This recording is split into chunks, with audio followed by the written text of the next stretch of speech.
Yeah, it's Right there. it's okay, Okay, yes. perfect. Okay. Okay, Monet, Oganesian. You said it. Thank you. Yes. Monet has been in a number of our shows in different capacities as artist, preparator, assistant. She did an amazing installation entitled Encapsulating a Paradox in our final Sky Show at 780 Valencia, which to me represented the best of what the drawing room does. Where an artist comes with a concept for an installation, we work through it and we make adjustments, we figure out how it could work. And that felt like a huge success and when it was a gorgeous, incredible installation. So I'm just really happy to have her back and we're excited to talk about what comes next at the Women Rising show. But this is, and we have two pieces that deal with the Armenian genocide.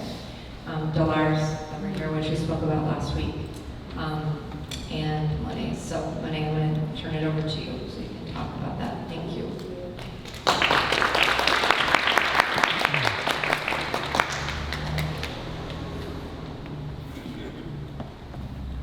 Thank you for having me, Renee and Courtney. I will say, before I even talk about this piece, that if it wasn't for Renee seeing the way, like giving me a space to do artwork and to execute my vision, I probably wouldn't be standing here. And her and Courtney have really been like an inspiration and pushing me forward in the art sector that I've been in forever. So thank you, I just have to say that. You've done more than you know. She came in as an installer for another artist. And she just was like Yeah. amazing. Like, I thought it was her piece because she had such, anyway. Thanks. So because I'm last, I just printed this out. I'm not reading the whole thing. The full excerpt is on the table if there were many pieces. So I'm just going to quickly highlight because I wasn't sure about time. So this piece is called Crying Evil Eyes. I'm sure most of you are familiar with the symbolic meaning of an evil eye. If not, it's symbolic to warding off evil, and this happens in a lot of like Mediterranean, Eastern, everywhere, like India, Asia, like this symbolic meaning of warding off evil. And so this specific piece, I have it at a mural at a gallery that I own, Crying Evil Eyes, and I kept it up, and I've been wanting to explore doing it in different forms, especially with pottery, because it's a very old art form of Armenian arts. So basically this one depicts the lack of protection for 120,000 indigenous Armenians who lived in Nagorno-Karabakh, which is also known as Artsakh. It's between Armenia and Azerbaijan, and its experiences were a slowly drawn out genocide ending in a military assault and cultural erasure in September of 2023. So this just happened recently. As an Armenian and a child of diaspora, both of my parents are Armenian, stories of genocide have been familiar to me for as long as I can remember. These stories passed down through generations are vital to understanding our heritage and how we came to be where we are today. Armenians never imagined witnessing another genocide in their lifetime, making it more tragic to see it occur in 2023. Sadly, this is just one of many ongoing atrocities targeting small indigenous groups worldwide. Armenia and its surrounding regions, in case you don't know where it is, I'll be happy to show you later. It's a very small country. They're among one of the oldest inhabited areas on Earth, holding a wealth of knowledge about history, archaeology, and humanity. When smaller indigenous groups are targeted, however, their historical sites, languages, and even everyday terms can be lost or altered, forever silencing their unique voices, creating cultural erasure. I painted my crying evil eyes on a handmade ceramic vintage vase from a Peruvian region called the Chulucanas. They're known for doing ceramic pottery. I altered the vase by stripping down its original artisan work, creating or hiding another wonderful artisan craft history, but few would know it looking at the vase now. And in honor of the artisans the region of the Chulukunas, I left their signature underneath the vase because I'm not about to like culturally erase another indigenous people, but you wouldn't know words from looking at it, and this happens all the time. So, let's see. Despite the tragedy, I'm fortunate to have a personal understanding of home. I owe this in part to my great-grandfather, who on a fateful occasion had broken bread with a Turkish officer leading soldiers who had later invaded their home. This simple act of humanity spared my great-grandfather's family, even as his brothers and their families fell victim to the violence right in front of him. I do have a pomegranate branch. I wasn't going to put something in the vase, but I decided to put this pomegranate branch in the vase because it is a very symbolic fruit in Armenia and also in other countries, meaning abundance and fertility. And a lot of Armenian artists have changed the meaning of what the fruit is in their work, as it is a theme to describe suffering to hope, rebirth, and survival of a nation. And the pomegranate is also a guardian against the evil eye. So that's what I have. I have a full history of the current genocide that happened. If anybody is curious, it happened, in September.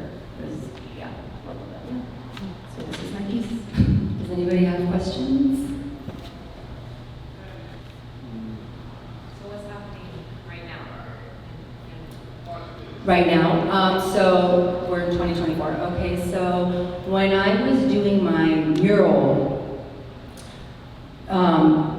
in November of 2022, there was a humanitarian blockade in the region.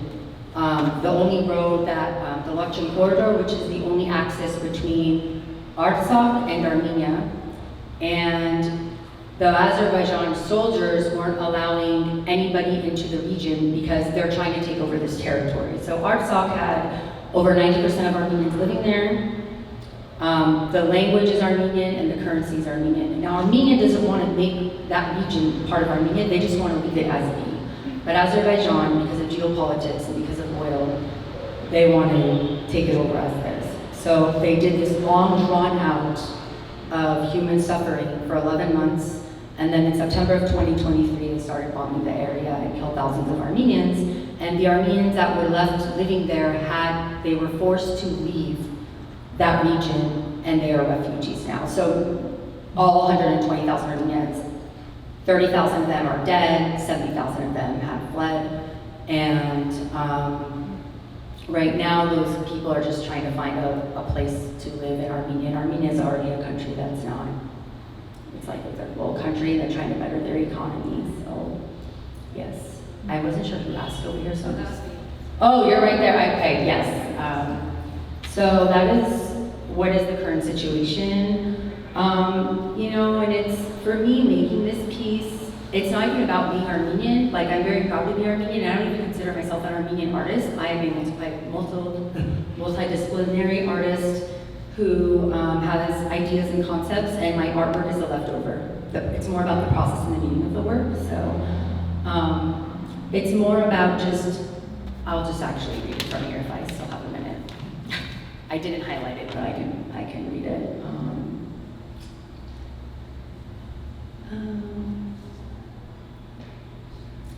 As an Armenian child of diaspora, sharing our history is perhaps the only way to combat helplessness and frustration many of us feel in the face of limited Western media coverage. All I ask is that you open your eyes and seek out knowledge beyond these filtered narratives.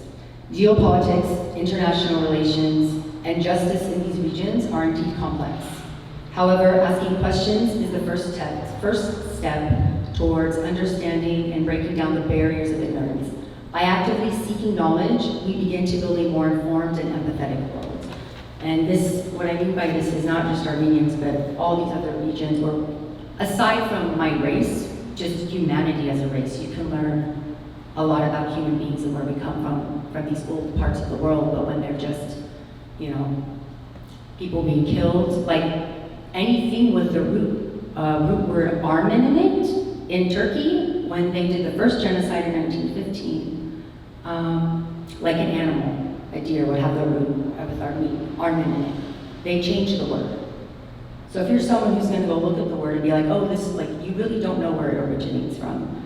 So it's just about like, we don't really know where we come from. And for me, the idea of home is literally the stories my grandparents have told of me of like who I am, where I come from, and no matter like where I live, like home is like live inside of me. So yeah. Yes. So I just really admire how thoughtful, you know, the process of how you came to the meaning of this work, and in the simplicity of the covering up of another work, you know. And so I just wanted to like hear your sort of when you're thinking of meaning, is it something that you really hash out very much in the beginning? Like, did you know already when you were working on this, like this is what you were gonna do? Or was it more like, as you were doing it, like, oh, like, you know, it's coming. Yeah, and sorry, I'm a teacher, so I was talking all day to middle schoolers, and my mouth is really drying out of a glass of wine, so bear with my tongue twisting.